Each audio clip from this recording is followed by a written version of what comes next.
The Roman Empire was undoubtedly one of the most powerful empires of the ancient world. At its height during the 2nd century AD, the Roman Empire had a population of 60 million people and covered an area of 5 million square kilometers, roughly the size of 20 United Kingdoms. It stretched from England in the far north to Egypt in the south and Spain in the far west to the Persian Gulf in the east. They conquered lands all over Europe, Africa, and Asia, and established themselves as one of the greatest empires to ever exist. It's hard to find any other empire that had a bigger global impact than the Romans, and many even consider the Roman Empire to be the foundation of all Western civilization.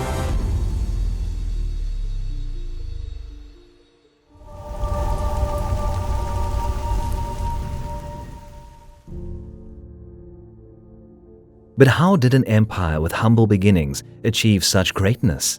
What made the Roman Empire unbeatable on the battlefields across 3 continents?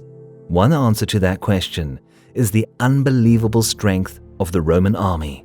The Roman army was highly professional and extremely organized. Roman soldiers were full-time, paid professionals who served for a standard 25-year term. Since the Roman world relied on imperialism and expansion into new territories, the military needed to be very strong, and soldiers were employed from all over the land. It all started with recruiting strong, young, motivated men between the ages of 17 to 23, who then received training over a 4-month period. The training process was an arduous one, involving marching with full equipment, weapons handling, and formation training. There was no room for neglect, as idleness and sloth were severely punishable.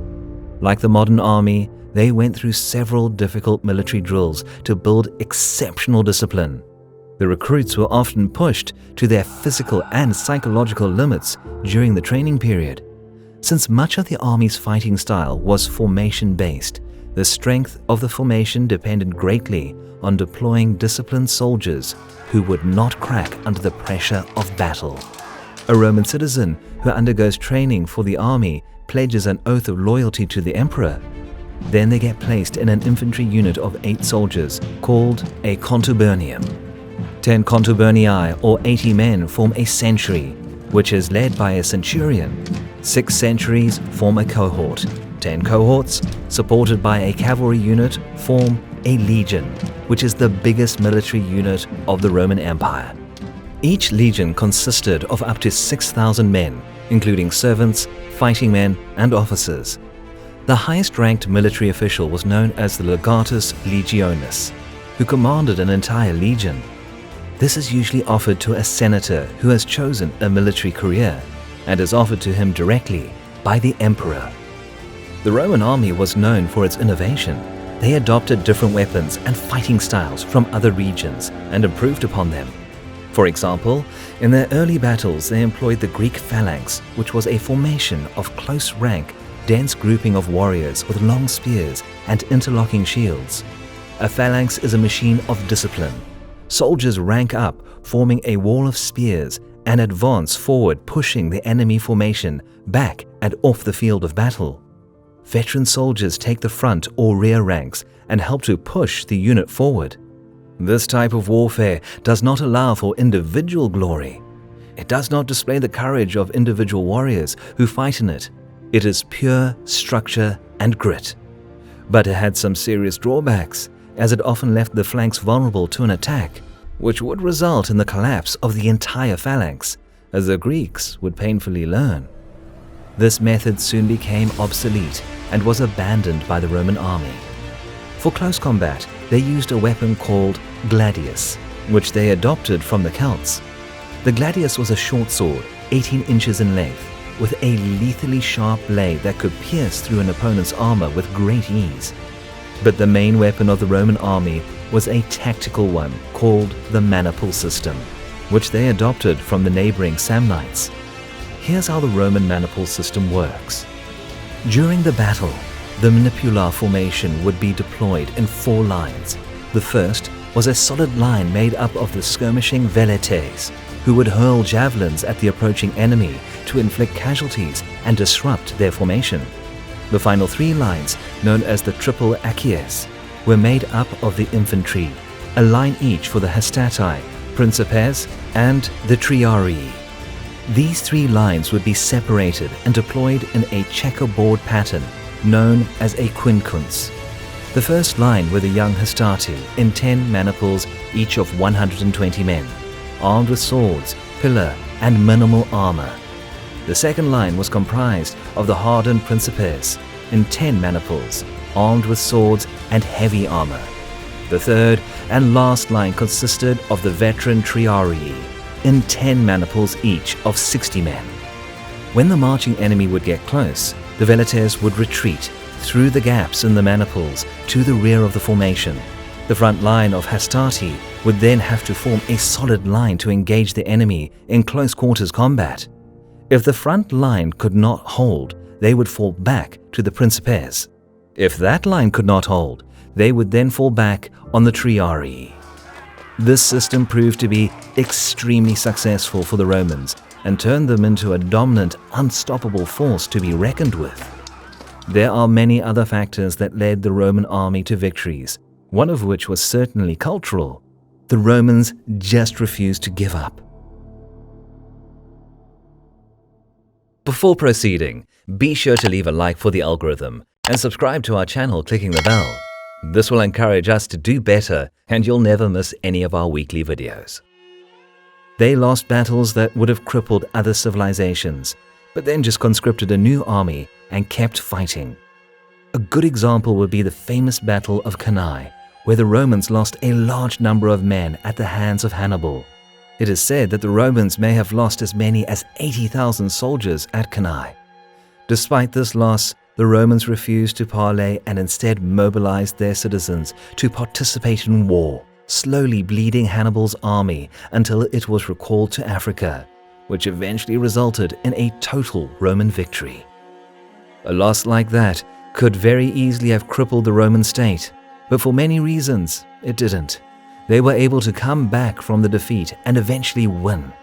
This determination is a large factor in why the Roman army was so dominant.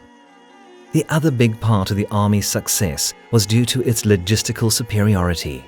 Polybus, a Greek historian of the Hellenistic period, said that the advantages of the Romans lay in their inexhaustible supplies of provisions and men. Since Rome was an imperial superpower, it had endless resources and manpower, but they had to be used in an impactful manner. Their sophisticated logistical system allowed them to use their military resources in the most effective way. They recognized the importance of supply and logistics, as this often determined some of the big decisions of the Roman commanders at war. As much as 1/5 of each legion's 6,000 men were devoted to non-combatant duties. A full set of medics, engineers, baggage handlers, and everything else an army might need for warfare. The Roman legions could march for 29 kilometers each day. In comparison, a modern army marches around 20 to 25 kilometers each day. Water was a major requirement as soldiers consumed around 10 liters of water each day. According to historians, Julius Caesar always measured his marches and set up his camps in order to assure an adequate water supply. All these logistics had to be meticulously planned long before the army was mobilized. The army was also in charge of building roads from the cities to the front and conquered areas, which was much needed to transfer large amounts of troops from one place within the empire to another as quickly as possible. Remember, all roads lead to Rome, and these roads help them in transporting equipment, weapons, and infantry from one place to another with more ease than their enemies. They gathered the best engineers from all over the empire and made use of them during the wars to build ad hoc structures like tents or forts. The Roman soldiers never slept in the open, and instead built a fort as protection against enemy raids. They would march straight into enemy territory, build a castle in a day, and start firing artillery pieces that were considered modern for the day. Most enemies never stood a chance against such high technological warfare. Although they might not have been the best in every aspect of military warfare, they had a perfectly balanced army that was built on skill and discipline, that helped them win battles that remain in the history books forever. Here are some of them. The Battle of Zama in 202 BC, which was won against the Carthaginians, who were led by Hannibal, considered one of the greatest generals of antiquity. This marked the beginning of Rome's dominance. The Battle of Kenoskepoli in 197 BC against the Macedonians. Before this war, the Macedonian phalanx was considered unstoppable, but facing against the Roman manipular system, it proved weak and showed the world the superiority of the Roman maniple. The Battle of Magnesia in 190 BC, won by the Romans and ended the Roman-Syrian War and expanded Rome's control over Asia Minor. The Battle of Sabis in 57 BC established the domination of Rome and recognized Julius Caesar as one of the greatest military commanders. The Battle of Alesia against the Gauls in 52 BC, which was won by Julius Caesar and Rome, completed the conquest of Gaul. The Battle of Watling Street in 61 AD, won by the Roman forces against the Celts, confirmed that the Roman army's conquest had spread to modern-day England. With victories in these important battles, the Roman army sculpted its name in history books forever. They conquered the Mediterranean, the Illyrian Peninsula, Asia Minor, Greece, the Iberian Peninsula, North Africa, almost the whole of Europe, Mesopotamia, Armenia, Egypt, and almost half of Britain. Their deadly combination of intense training, military technology, tactical ability, logistical superiority, and undying resilience made the Roman army the most powerful fighting force in the world for over 500 years.